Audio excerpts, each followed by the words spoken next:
This film is for those who refuse to live a so called realistic life like a robot from morning till night just to earn money. It's for those who dream while awake and live to make those dreams come true. For those people whom the so called realistic world calls crazy.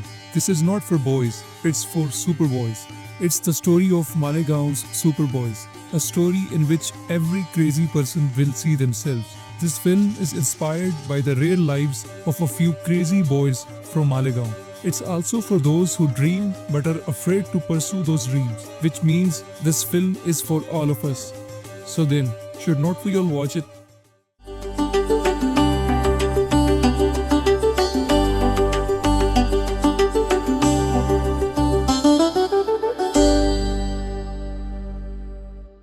I had heard a lot of praise about this film, and when I found out that it was written by Varun Grover, I watched it immediately. Varun Grover is one of my favorite artists. Man, it had been a long time since I had seen such a fantastic film, not just in Bollywood, but even in international cinema. This is one of the best films made in recent years. Throughout the film, I cried at many points, smiled to myself at others, and sometimes even laughed out loud. The film begins with bubbly background music while showing the slow and simple life of Malegaon. But within that simplicity, you can see all the mischief of colors of Malegaon, which the background music makes even more prominent. Initially, the film moves along in a light-hearted tone. Each character is introduced in a light and dynamic way.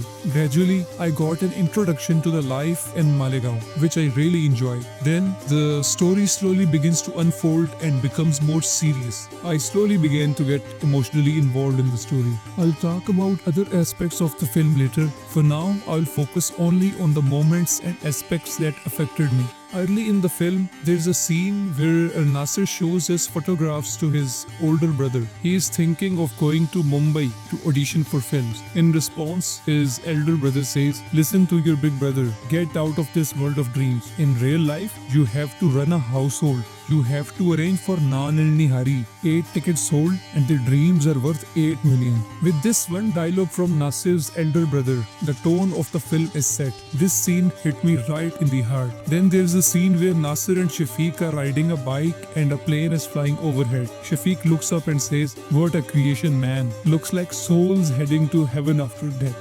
Nasir says to him, "You really want to sit on that, don't you?" After a moment of silence, Shafiq begins to sing, "What will you do by nurturing dreams? In Malegaon you'll die anyway." What a line. Beautiful. I mean, who fulfills dreams in a small town? But my friends, by the end of this film, you realize that dreams are dreams. They are not limited to big or small places. In fact, in a capitalist system, cities themselves have become the murderers of dreams. In a capitalist system, fulfilling your dreams in cities often means strangling your own self-respect. This film and Malegaon's real superboys prove that fulfilling dreams does not depend on the size of the place. It depends on passion, thirst, and courage. You'll feel this yourself as you watch the film. This film will instill that passion, thirst, and courage in you too. If I had to extract the essence of this film, it would be Shafiq's dialogue. During the shooting of Sholay, for the first time in my life, I enjoyed waking up in the morning. I won't say more about that dialogue or scene. You should see it for yourself. Man, what a moment. Bravo. In such a few words, in such seemingly simple acting, they said so much. Bravo. The film has so much more. But if I start talking about every scene and dialogue, the whole day would go by. The ending of the film is so incredible that when I watched it a second time, within a week, I cried again. This is perhaps one of the best endings in the history of Indian cinema. Shafiq's entry as a hero in the first show of the film made me laugh and cry at the same time. I will never forget this scene. No amount of praise is enough. And just when you think the film has reached its peak, then comes the final scene. Man, that's a scene that brought tears to my eyes. I won't say anything about that scene. Just remember the earlier scene of the flying plane and let me quote Shafiq's line that forms the base of that final moment. Everyone has to go eventually. What's the fear? We'll just leave this world without becoming anything. Had we got one chance, we could have become something, right? Happiness is not about being rich or famous. Real happiness is doing or contributing to do what you love, where you truly feel alive.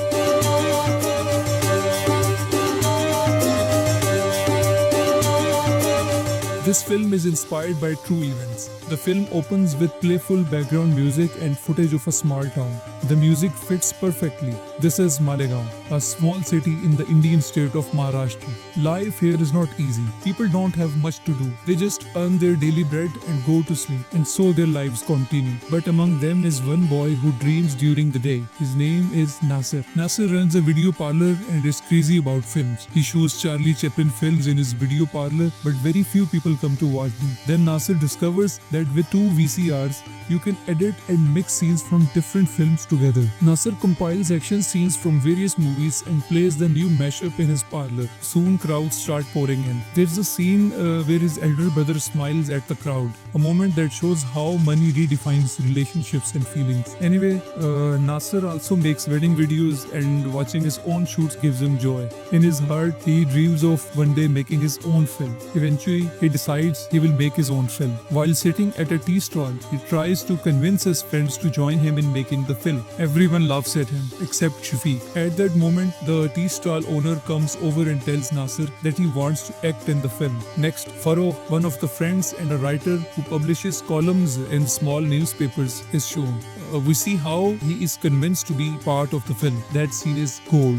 Farokh asks his family where the newspaper with his articles are. His stepmother replies, "We sold them as scrap. At least your articles earned 38 rupees. The father laughs sarcastically, siding with the mother. That laugh has such cutting sarcasm, as if he's spitting in the face of his own son who could not make money. Farokh says, "There is something above money. Respect. I am a writer." The father replies, "You're not a writer. You're weird." Oof, what a scene. Farokh's personal problems and the hollowness of his life pushes him to go to Nasir and agree to make the film. Then the rest of the friends, to escape their own hollow lives, also agree to join the project. Their lives are not shown in as much detail as Farokh's, but you get a sense of everyone's reality, especially from the film's opening sequence. They decide to make a comedy film titled Malegaon Ke Sholay. During the shoot, everyone works wholeheartedly, as if building their own home. During filming, Nasir's girlfriend's wedding procession arrives and he goes to film it. This scene is also great.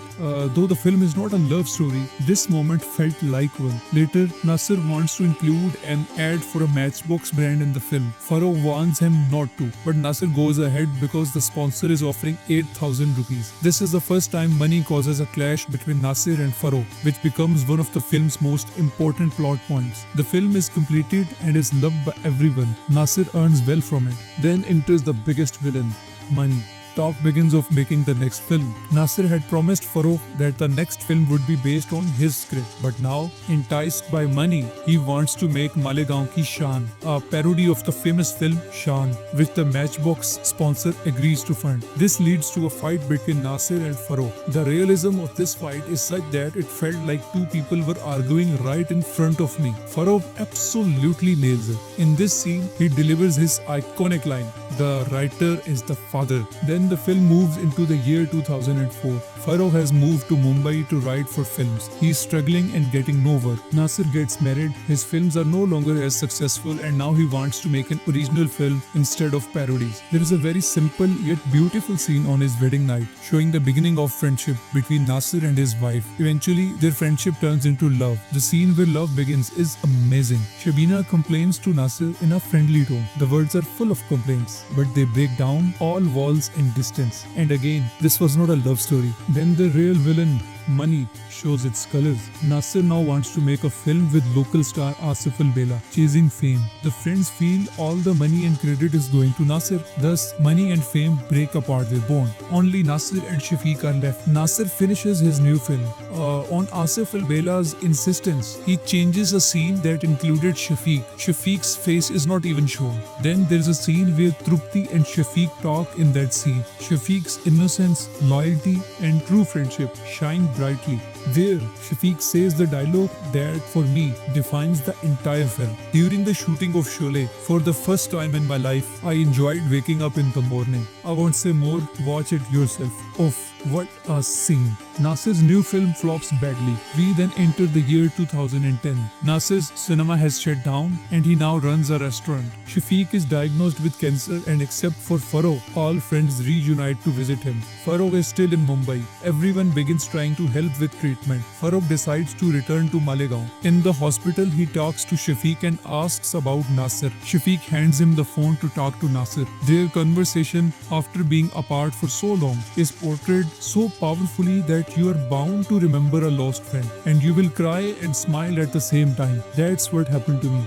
In the next scene, the two hug each other. Man, bravo, bravo. And then when joy returns to everyone's face, you'll feel like dancing with happiness. Back from Mumbai, Farokh and Nasir talk and help each other see their real worth. There's amazing critique of Indian commercial cinema in that scene. Not as a lecture, but emerging organically from the situation. Pay close attention to it. Shafiq undergoes chemotherapy, but the cancer does not go away. And while returning home when Shafiq stops a moving rickshaw to visit a nearby waterfall, it feels like he's trying to fulfill every joy he can in what time he has left. Standing by the waterfall, he says, everyone has to go eventually. What's the fear? We'll just leave this world without becoming anything. Had we got one chance, it could have become something, right? The next day, Nasir decides to make a film called Superman of Malegaon and casts Shafiq in the lead role. True friendship gives birth to a new, original film. The ending of this film is so beautiful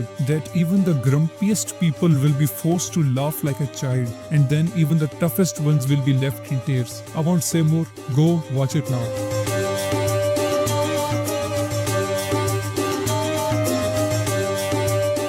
This is one of the top films in Indian cinema. What an incredible plot. Every actress' performance is top-notch. The direction is outstanding. The cinematography is exceptional. I've rarely seen such a simple and effective use of background music. It feels like there's no background music in the film. Yet, in reality, it adds such depth to every scene that you become fully involved. For example, during the shooting scenes of Superman of Malegaon, the beautiful song Bande, written by Javed Akhtar, plays in the background.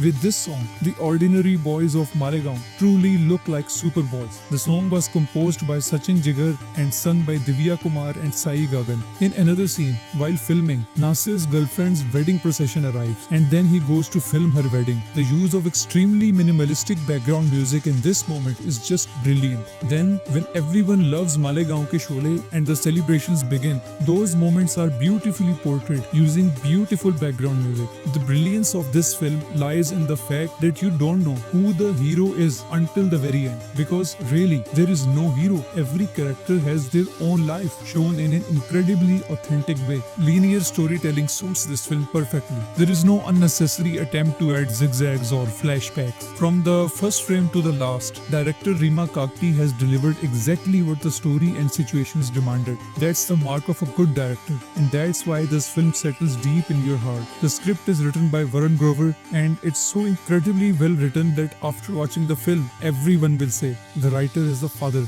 The plot is so excellent that I still can't decide whether this film was about true friendship or about fulfilling dreams. Maybe it's about both, just like real life. The romance is so sweet, so simple and subtle, yet it truly touches the heart. The situational comedy is delightful. It doesn't mock anyone unnecessarily, nor does it rely on profanity. That kind of humor is only possible when the script is written with sincerity and heart. Every actor has performed brilliantly, whether it's someone with a few seconds of screen time like Farokh's father and stepmother or the main actors. Everyone's acting is perfect. The film also covers even the tiniest of details. For example, Trupti's husband beats her every day and stops her from acting and dancing. In one scene, Nasir's wife, Shabina, who is a lawyer, visits Trupti and Shafiq with Nasir so she can help Trupti legally. It's a short scene lasting just a few seconds, but even in that time, Shabina's character is used perfectly. There are many layers in this film, which not only enhance its richness but also make every character and story arc relatable. Amidst the story of a few crazy boys making a film, we also see Nasir's and Shafiq's separate love lives, which adds maturity to the narrative. For example,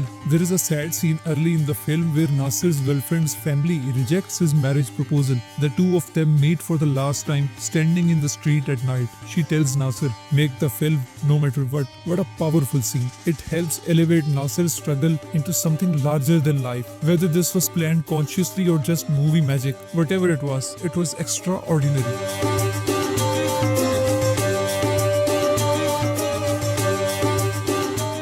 For me, this film is a 9 out of 10.